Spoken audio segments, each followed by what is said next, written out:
Capítulo 16. La cocina del castillo era acogedora y cálida. Una olla de estofado hervía sobre un fuego que crepitaba en un extremo. El aire estaba impregnado del agradable aroma de la comida y la leña que ardía. Cedric estaba sentado a un lado de la mesa, Jason enfrente y Allison a su lado. El hombre había preparado 3 tazas de té negro y humeante. Té de los mineros, como él lo llamaba, con poca leche y muy dulce. Afuera, el cielo se oscurecía hacia la noche. Lo más seguro es que el magistrado no haga nada. Sobre todo, si dejo muy claro que estoy aquí por mi propia voluntad, advirtió Allison. Desde su regreso al castillo, Jason y ella se habían vestido adecuadamente. Se alegraba de que la tía Mildred no hubiera intentado hacer su advertencia en persona, y los hubiera visto los dos en sus respectivos estados de desnudez. Eso la habría convencido de que su sobrina se comportaba como una ramera en el castillo del malvado duque. ¿Quién sabía el alboroto que armaría en esas circunstancias?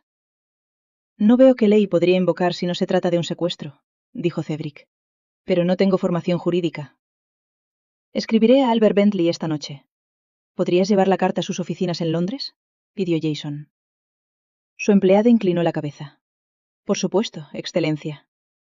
¿Quién es Albert Bentley?, preguntó Allison. Mi abogado. De hecho, él me gestionó mi herencia, incluso antes de que yo supiera de su existencia.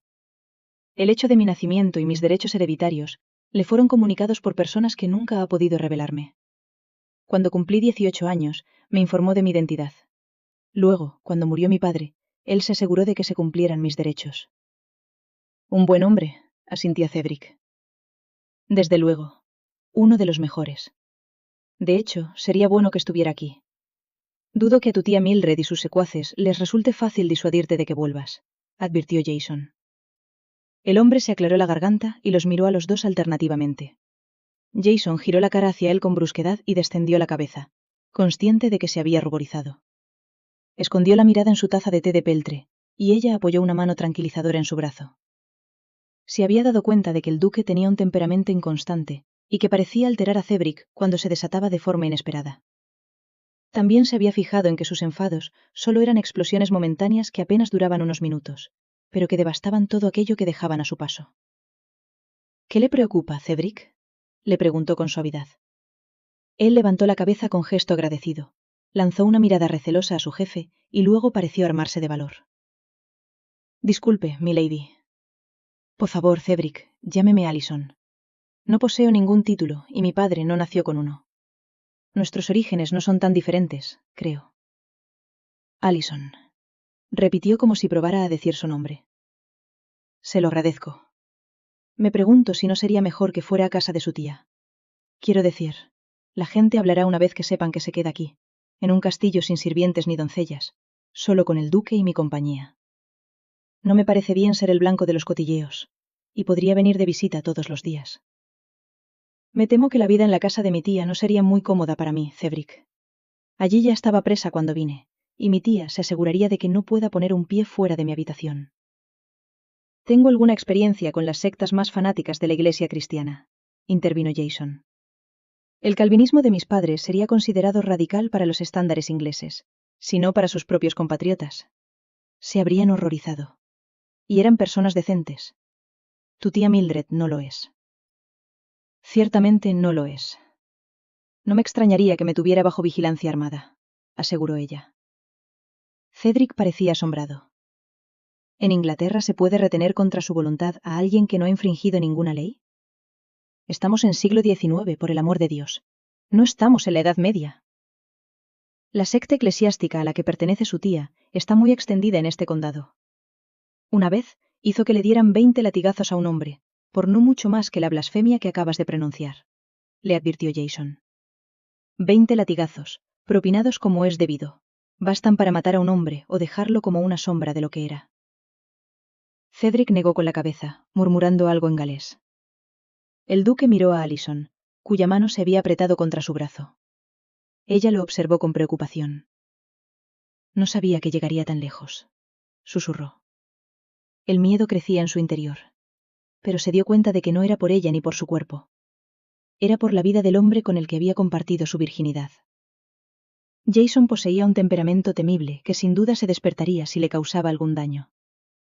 Había algo implacable en su mirada, una promesa de violencia si alguien la amenazaba. Pero ningún magistrado apoyaría un comportamiento tan ilegal, insistía el galés esperanzado. No hemos infringido ninguna ley. Ya has visto la carta, indicó su jefe. El magistrado ya está de su parte. ¿Dijiste que la búsqueda de tu hermana te llevaría a Londres? Alison cambió de tema de forma sorprendente. Él asintió muy despacio. Miró hacia la ventana, con el ceño fruncido, y una luz en los ojos que a ella le parecía inquietante. Entonces, vámonos. No nos encontrarán en Londres, sugirió con urgencia. Podría quedarme aquí, Excelencia. Mantener la ilusión de que usted sigue en casa, insinuó el hombre. Estoy seguro de que milady... Alison es tan capaz como yo de este tipo de trabajo. Estudiar, leer y cosas así. Jason la miró. Ella lo vio dudar. No querría parecer débil delante de Cedric, y probablemente consideró débil el miedo que sentía por estar entre la sociedad londinense. Alison no. Ella simpatizaba con el miedo que sabía que él debía estar sintiendo, y no pensó mal de él. Parecía la única solución lógica. En Londres estarían a salvo de tía Mildred y sus amigos. De repente, los perros comenzaron a ladrar. Habían estado disfrutando de su propia cena de carne cruda en el patio, cuando un ruido llegó a sus oídos. No lo había oído, pero de pronto una marea canina pasó por su lado, dirigiéndose a las escaleras de la casa principal. Las puertas principales, apuntó Jason levantándose. Han oído a alguien en las puertas principales. Alison sintió un escalofrío, y él se apresuró a salir de la habitación. Lo siguió hasta la entrada, y recordó la broma que habían compartido antes. Los lugareños subían al castillo armados con horcas y antorchas. La luz del fuego se hizo visible al abrir las puertas. Recibía de antorchas portadas por hombres vestidos de rojo. Llevaban rifles al hombro. Otro hombre, de ancha circunferencia y bigotes rojizos, se alzaba prepotente ante los demás y leía en un pergamino que desenrollaba entre sus manos regordetas. Vengo con una orden de arresto contra su excelencia, el duque de Hardcastle. Si Lady Alison Crowley no es entregada inmediatamente a mi custodia, será acusado sumariamente de secuestro. Apártese o lo acusaremos. ¿Cómo se atreve?, rugió Jason. Los sabuesos unieron sus ladridos furiosos a su voz. Habían estado sentados detrás de él, con las colas crispadas y las orejas hacia atrás, claramente ordenados a la quietud por su amo. En ese momento, se pusieron en pie, con el lomo erizado y enseñando los dientes. Jason atravesó la puerta y bloqueó la entrada con su cuerpo. Al hacerlo, entró en la luz de las antorchas y fue recibido con una ronda de jadeos e imprecaciones por parte de los hombres, que podían observar bien su cara. Soy un par del reino, un duque de Inglaterra, y tengo los derechos de un milenio a mis espaldas. ¿Os atrevéis a venir a mis tierras y acusarme de... ¿De qué exactamente?, exigió. El hombre corpulento había retrocedido varios pasos y miraba a su alrededor, a los soldados.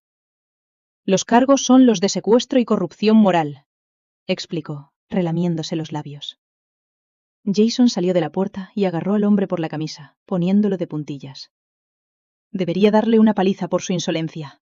¡Fuera de mis tierras! Alison se dio cuenta, consternada, de que varios de los soldados habían descolgado sus rifles y jugueteaban nerviosos con ellos. Excelencia, dijo uno con galones de sargento. Le sugiero que suelte a Maese Irving. Es un oficial de la corte y... Él rugió e hizo lo que se le había ordenado. Soltó a Irving, pero lo hizo balanceándolo a la fuerza en dirección a sus hombres, donde cayó en un montón. Alison lo agarró del brazo mientras le apuntaba con un rifle. Tranquilo, mi amor, susurró. ¿Amor? Llegó una voz femenina desde la oscuridad. Así que ya te ha corrompido. ¿Ahora llevas la marca de Satán como él? Mildred dio un paso adelante. A su lado había un hombre alto, envuelto en una capa negra y con el pelo negro azabache aplastado sobre la cabeza. En la penumbra, su rostro era blanco. Los ojos de su tía ardían con su fervor. A pesar de tus insultos y tu comportamiento caprichoso, estaba decidida a salvar tu alma por el buen nombre de mi hermano. Por la vergüenza de que ya hayas arrastrado ese nombre contigo al más profundo pozo negro.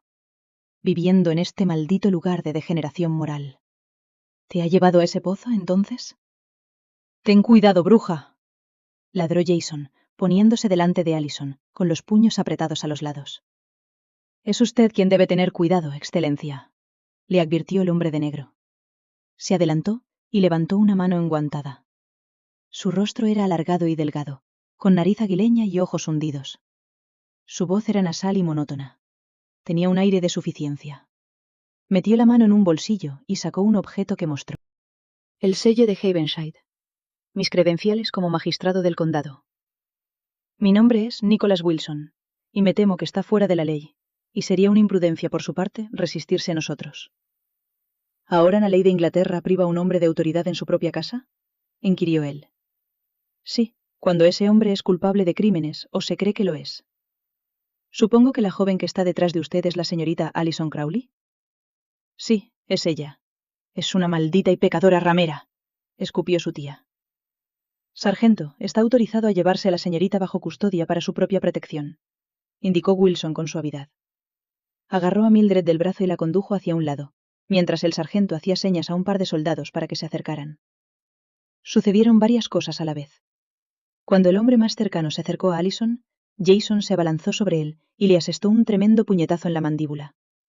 Cayó al suelo, y el hombre que lo acompañaba saltó hacia atrás. El sargento se lanzó detrás de Jason y levantó la culata de su rifle para golpearle en la nuca. El resto de los soldados avanzaron, y en medio de la confusión, uno de ellos intentó agarrar a Alison. Jason giró, rodeó con un brazo el cuello del hombre y lo levantó. Los perros habían estado ladrando y gruñendo, pero su amo aún no los había soltado a pesar de la conmoción. Tom estaba de pie, enseñando los dientes y el lomo erizado. ¡Adentro!, rugió su amo. Los perros corrieron obedientemente hacia la puerta abierta. Tom se quedó mirando a su ama hasta que ella señaló la puerta. Con el rabo entre las piernas, corrió tras el resto de la manada. Varios soldados apuntaron con sus rifles, pero él avanzó a pesar de todo. Su determinación empezó a desaparecer ante el implacable rostro oscuro del duque. Alison trató de agarrar a Jason, pero le falló, y acabó tirada en el suelo. «No, Jason, por favor, te matarán», gritó. Alguien la cogió del brazo con suavidad. Pensó que era Cedric y se dejó ayudar para ponerse en pie. Solo miró a su alrededor cuando algo frío y metálico se cerró sobre su mano. Wilson le había colocado un brazalete de metal en la muñeca izquierda. Una cadena la unía a la suya. Con una fuerza extraordinaria para un hombre tan delgado, tiró de la cadena, desequilibró a Alison y se la llevó a rastras. Mildred estaba junto a un carruaje, con la puerta abierta. Jason abrió mucho los ojos al ver cómo se llevaban a Alison. Cuando se volvió hacia ella, uno de los soldados se armó de valor y levantó el rifle. Lo golpeó en la nuca con un crujido audible, y él cayó de rodillas, con una mano en la cabeza, balanceándose como si estuviera al borde de la inconsciencia. «Acaba con esto ahora, niña, antes de que ese maldito muera», gruñó Mildred. Pero a pesar del golpe, Jason se estaba levantando, un gruñido surgiendo de su garganta. Se preparaba para atacar, sus ojos ciegos a las armas que llevaban los hombres. «Detente, iré con ellos», gritó Alison. Él se detuvo, mirándola a través del dolor de cabeza. «Lo dejarás en paz», exigió a su tía. «No tendrás más problemas conmigo si dejas que él entre en el castillo». Mildred inclinó la cabeza con un resoplido. Pero Wilson sonreía maliciosamente. Hizo un gesto, y un soldado blandió su rifle contra Jason. Esta vez el golpe le quitó el sentido y lo tiró al suelo. «Dejadlo ahí para su criado. Que vea lo que pasa cuando un hombre desafía la ley», vociferó el magistrado. Cedric corrió al lado de su jefe, pero varios soldados lo arrastraron e inmovilizaron, mientras el resto comenzaba a golpear a Jason. Alison gritó, y empezó a tirar de la cadena que la sujetaba. Cuando Wilson la agarró por la cintura y empezó a arrastrarla hacia el carruaje, ella pataleó y se resistió a su agarre. Fue inútil. Mildred apareció frente a ella y le propinó una bofetada en la cara que le dejó los oídos tumbando y estrellas bailando frente a sus ojos. Luego la arrojó al suelo del carruaje y la puerta se cerró de golpe.